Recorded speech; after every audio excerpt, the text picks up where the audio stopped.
Olá pessoal, estou aqui para a nossa última aula dessa unidade, onde eu vou falar sobre microscopia, né?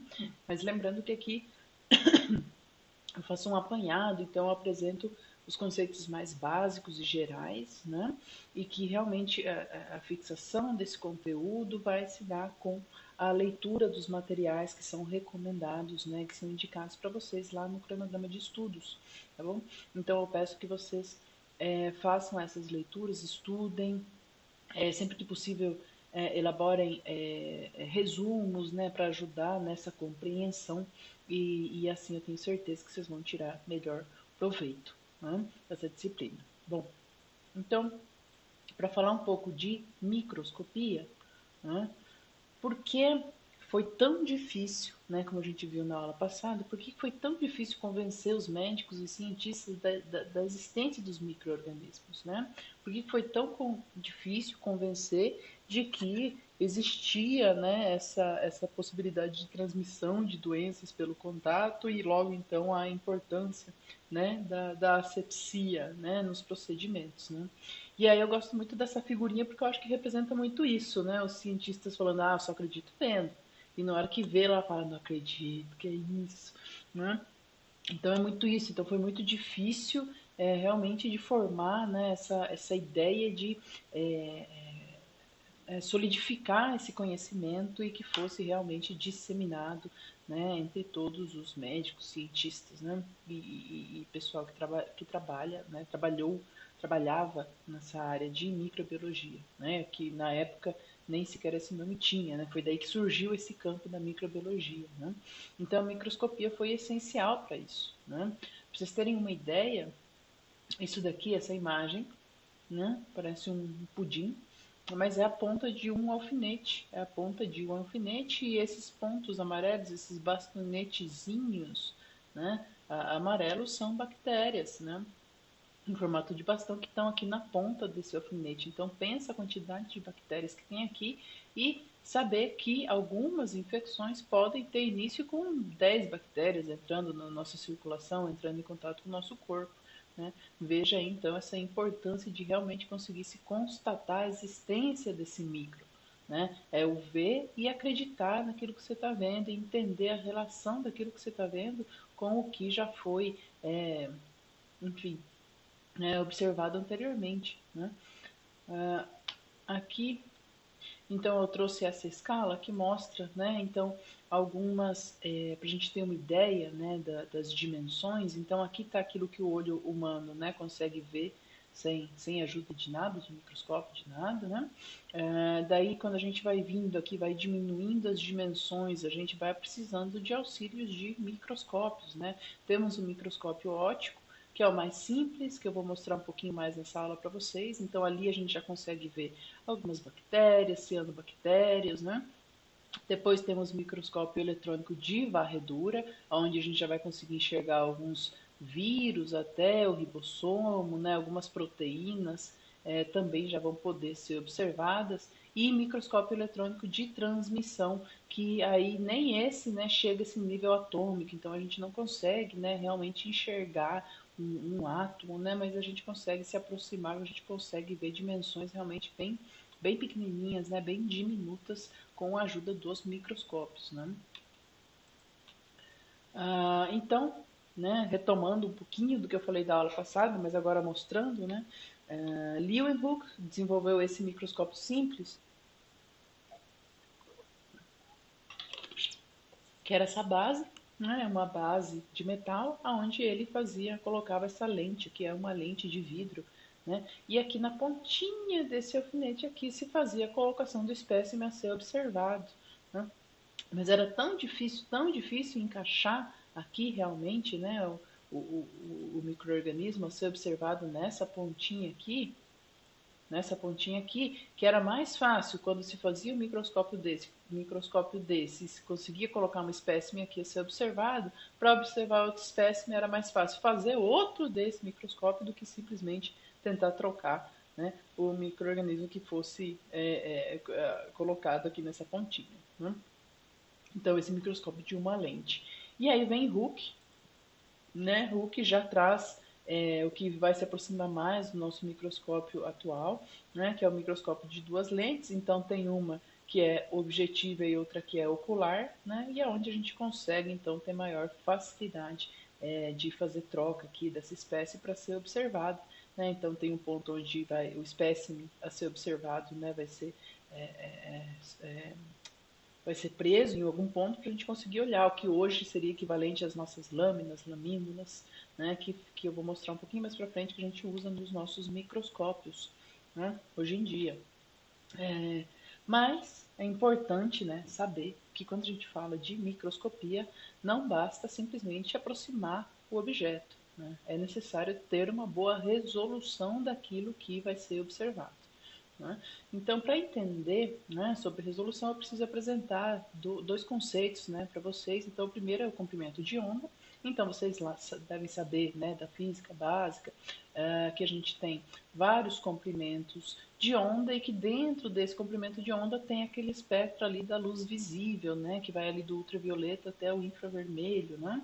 E para além disso temos outros raios, né, outros lambdas, outros comprimentos de onda que vão do raio gama até as ondas de rádio, que são comprimentos de ondas maiores, né? Então, o Sol produz um espectro contínuo de radiação eletromagnética com ondas de diversos comprimentos, sendo que só uma parte dele, né, é realmente essa luz visível que a gente consegue enxergar, né? E, por definição, aqui a resolução é a capacidade de enxergar dois itens como unidades separadas ao invés de sobrepostas e imprecisas. Então, essa é a ideia, né? Imaginem dois objetos muito pequenininhos, próximos um do outro. Se eu não tiver uma boa resolução, a imagem que eu vou ver pode ser desse tipo aqui, né? Parece um alter, né? Então, se eu não tiver uma boa resolução, não vou conseguir diferenciar o espaço aqui entre esses dois espécimes, né? Então, essa é a importância de se ter uma boa resolução. Né? Mas e aí, qual seria então a relação entre comprimento de onda e resolução? Né? Para explicar isso, eu trouxe esse exemplo. Né? Para se obter uma boa resolução, comprimentos de ondas mais curtos são mais eficientes, né? Porque eles cabem melhor no espacinho ali entre espécimes que você está querendo observar. Né? Um exemplo, né, prático assim para conseguir imaginar isso, pense num objeto, né, aqui eu peguei do livro de referência de vocês, né, então uma letra E que está próxima a uma parede, né, e a gente quer imprimir a imagem da letra E aqui na parede. Então a gente pega bolas, né, então no começo pegamos bolas de basquete, aqui sujamos, né, com tinta e começamos a jogar, né, na frente do objeto. O que vai se formar aqui atrás é uma coisa, né, que não vai dar para identificar o que é aquilo, porque afinal de contas as bolas são maiores do que o espaço que existe, né, aqui entre as perninhas do E. Né? À medida que a gente vai diminuindo as bolas que a gente joga aqui com tinta, a gente vai melhorando o que a gente consegue enxergar, né? Até que eu tenha bolinhas tão pequenininhas que eu tenho uma ótima representação desta imagem. Né? E é mais ou menos isso que acontece aqui com o comprimento de onda. Quanto menor o comprimento de onda, né, maior é o nível de energia e melhor será a minha resolução, tá? Da minha imagem que eu estou querendo observar. Né? Então, porque a luz pode sofrer alguns efeitos, né? Então, para além dessa aproximação, a gente também tem que conhecer alguns efeitos, né, que a luz pode ter sobre os objetos, né, para entender como se fazer uma boa observação, né? Então, uma das primeiras relações entre luz e os objetos é a reflexão, né? Então, uma luz pode bater em um objeto e simplesmente refletir, né, essa luz que está batendo nele, e aí daí a gente tem aquela cor dos objetos, né? Então aquilo que eu vejo como vermelho é algo que está refletindo o comprimento de onda de luz vermelha, né? Temos também a transmissão, né? Que a maior parte das observações no microscópio vai se dar dessa forma, então é quando a luz atravessa aquilo que eu estou observando, né? Temos a absorção, né? Então é quando a luz ela vai ser absorvida por aquele objeto. Então, quando a gente fala de fotossíntese, a gente tem absorção de luz. Quando a gente tem objetos que se aquecem no sol, né, a gente também tem uma parte dessa, né, de absorção, por isso que a gente tem o aquecimento do material. né? E, finalmente, o último efeito, né, que eu queria mostrar para vocês é a refração, né, que é quando o objeto, ao passar a luz por esse objeto, a gente tem uma mudança do ângulo, né, de refração. Né? Isso pode ser dado por esse exemplo, vocês já devem ter visto isso lá na escola, né, quando a gente coloca, por exemplo, um lápis num copo d'água, uma caneta, enfim, um canudo, parece que esse canudo se desloca, né? Esse lápis se desloca, e isso acontece por causa do fenômeno, né, de refração, que é o desvio devido à densidade diferente do meio. Né? E aí a gente vai ver um pouquinho mais para frente que por isso que muitas vezes a gente usa óleo de imersão, né, o óleo de imersão para observação em microscópios, porque ele tem a mesma refração que o vidro, né, que são as lamínulas, né, que a gente usa para colocar as espécimes que a gente vai observar, usa esse óleo para evitar que ocorra a refração da luz e assim a gente consiga realmente observar o espécime que a gente está querendo observar. Tá? Vejam que eu estou falando de espécime. Tá? Espécie é uma coisa, espécime é outra. Então, aqui a gente tem o exemplo, né? Então, nos microscópios mais comuns, né, os microscópios ópticos que a gente trabalha principalmente aqui no laboratório, então a gente tem aquilo que a gente quer observar, que está representado por essa capinha verde aqui, né? Então esse é o objeto que a gente quer observar. A gente coloca entre uma lâmina e uma lamínula. Então a lâmina é uma lâmina mesmo de vidro, né? Uma plaquinha de vidro, e a lamínula é uma plaquinha também de vidro um pouco mais fina, né? Que simplesmente protege o espécime, né, que você vai querer observar. Né? E o que acontece? Quando a gente usa lentes de maior aumento, geralmente a gente usa o óleo de imersão para evitar aqui esse princípio de refração, né, que pode acontecer entre a lente de maior aumento e o espécime. Então usamos aqui o óleo que tem o mesmo índice de refração do vidro, né, para a gente realmente conseguir enxergar aqui o espécime. Então esse óleo vai ser utilizado justamente porque ele tem essa mesma refração que o vidro que é utilizado aqui na lâmina, né? Na lâmina e na lamínula para observar esse espécime, né? Importante ver que a fonte de luz está vindo aqui de baixo, né? Então vejam que a ideia é que a luz passe pelo espécime a ser observado e aí vem aqui até os nossos olhos que vão estar aqui observando nesse microscópio, né? Então, o microscópio óptico, né, que é o composto que é o inspirado pelo microscópio de Hooke, né, ele vai possuir uma ou mais lentes, né, ou ele vai ser binocular, então com duas lentezinhas para olhar, ou uma só, olha-se só com um olho. Né? A luz penetra no microscópio através de uma fonte na base, né? E frequentemente vai passar no filtro de luz azul para filtrar os maiores comprimentos de onda, né? E essa luz vai passar no condensador que vai convergir então os raios, né? Para a gente conseguir ver o espécime através desse microscópio. Né? O diafragma íris controla a quantidade de luz que passa, então a gente pode regular isso dentro do microscópio. Né? Quanto maior o aumento, maior a quantidade de luz que é necessária para a gente conseguir ver o espécime que a gente quer observar. Né?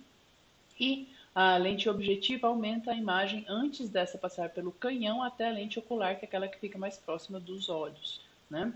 A mesa mecânica permite o controle do movimento da lâmina, então muitas vezes, imaginando que a lâmina, né, seja, deixa eu pegar aqui algo para representar, a lâmina seja desse tamanho, às vezes a gente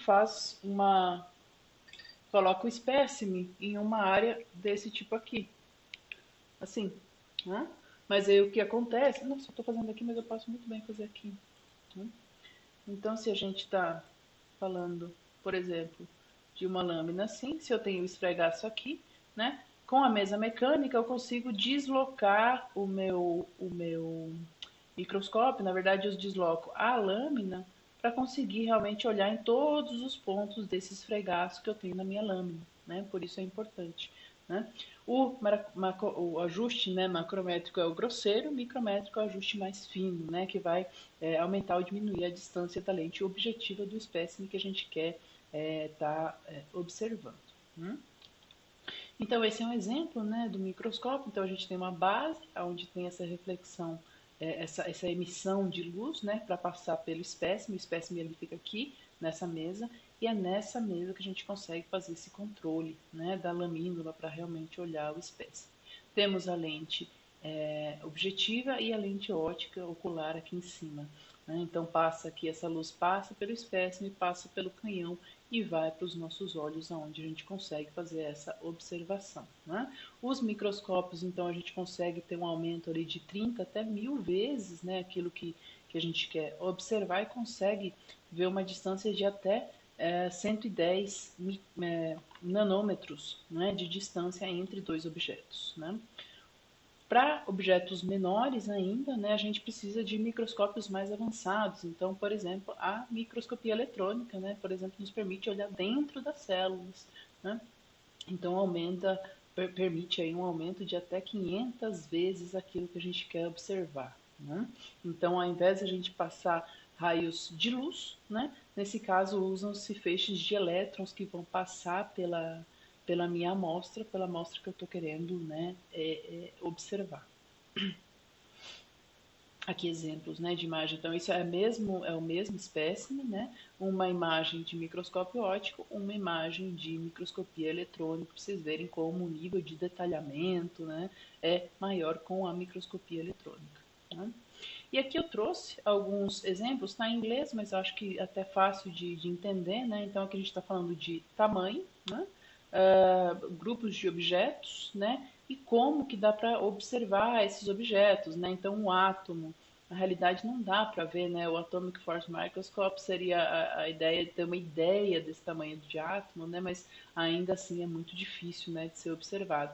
Vírus também são super pequenininhos, né? Então, para se observar só com um microscópio eletrônico de transmissão, né? Para conseguir realmente observar esse tamanho, né, de partícula, né? O vírus, né? E depois a gente já vai aí para os organismos um pouco maiores, que a gente já vai conseguir ver, por exemplo, com o microscópio de luz, né, aquele que eu mostrei para vocês.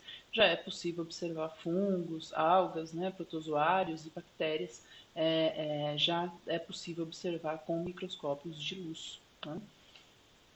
Bom, muitas vezes, sempre, né, tem que se fazer o preparo do espécime que se vai observar, né?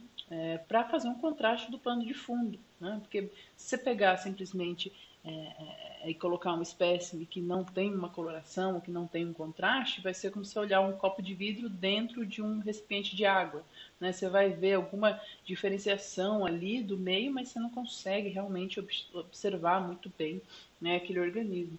Então, tem alguns tipos de preparo, né? Tem o preparo a fresco, que é quando o micro-organismo é vivo, né? E a gente quer observar o micro-organismo vivo. O que muitas vezes se faz é usar o carboximetilcelulose para diminuir a mobilidade. Então, é uma substância mais viscosa que vai fazer com que aquele micro-organismo não fique ali sambando na minha placa, né? Que eu consiga realmente observar ele. Vai diminuir a mobilidade do micro-organismo que eu quero observar, né? Outra possibilidade é o esfregaço, né? Então os micro-organismos são espalhados numa lâmina, né? Nesse caso, a depender do jeito que é feito, pode ocorrer desintegração da célula, então tem que ser feito com muito cuidado, né? Esse esfregaço geralmente a gente deixa secar na lâmina, né? Para ele fixar, realmente ficar bem preso ali na lâmina, né? E aí sim a gente pode observar no microscópio. E muitas vezes, né?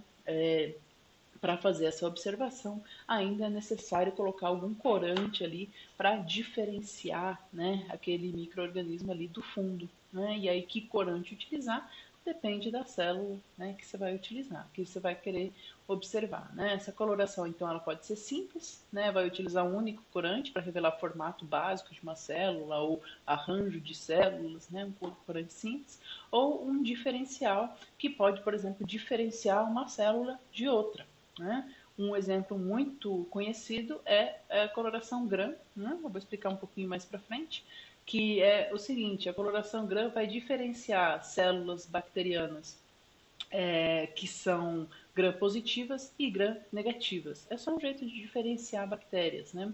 Então, algumas delas vão reter o corante de cristal violeta, ficando assim, né, violeta, e outras não retêm esse corante, né? E aí, assim, a gente consegue fazer, por essa diferença de retenção ou não de corante, né, a gente consegue ter uma diferença, né? Então, aqui tem a explicação de como é feito esse processo, mas assim, só para vocês terem uma ideia, então a gente consegue diferenciar, né, organismos que são gram-positivos, que vão reter o corante violeta, e aqueles que são gram-negativos, né, ou que não conseguem reter o corante violeta, né? Então a gente consegue fazer essa diferenciação. E por que isso é importante? Porque às vezes eu já consigo ter uma ideia de que tipo de micro-organismo está presente ali na minha amostra, né? Bom, aí, para finalizar a aula, eu queria deixar aqui algumas questões para vocês refletirem, né? Isso daqui vocês não vão precisar responder efetivamente, mas é mais para vocês agora, terminando aqui essa videoaula, ficar refletindo e tentarem responder para vocês mesmos, né? A primeira é utilizar luz visível vermelha, ou seja, comprimento de onda de um lambda de 0,68 nanômetros, ou o azul, né, de 0,48 nanômetros. Qual delas vai proporcionar melhor resolução, né? E por quê? Né? A outra questão para vocês refletirem, né? Por que ondas de rádio e de micro-ondas seriam inadequadas para examinar um micróbio, por exemplo? Né? Então, pensem aí qual é a resposta. Depois, também, óleo de imersão padrão colocado sobre uma lâmina de plástico evitaria a refração ou não? E por quê? Então pensem nisso. E, finalmente, como a evolução dos microscópios está relacionada ao progresso da microbiologia, né? Vejam, acho que para finalizar, né, essa unidade é só pensar nesse caminho que a gente veio fazendo, né? Desde a ideia de geração espontânea até você ver uma bactéria no microscópio, né? Como aconteceu essa evolução. Bom, então assim finalizamos a unidade 1. Espero que esses vídeos ajudem, mas lembrem-se que é essencial que vocês façam a leitura dos capítulos sugeridos também, né, na unidade. Participem do fórum para tirar dúvidas, para discutir, para conversar, tá? Converse com o monitor e respondam também às atividades propostas aqui para essa unidade. Beleza? Vocês têm aí 2 semanas para fazer essa atividade e espero que seja de bom uso essa unidade, esses vídeos e o material que eu separei para vocês. Tá bom? Um abraço, a gente se vê na próxima unidade.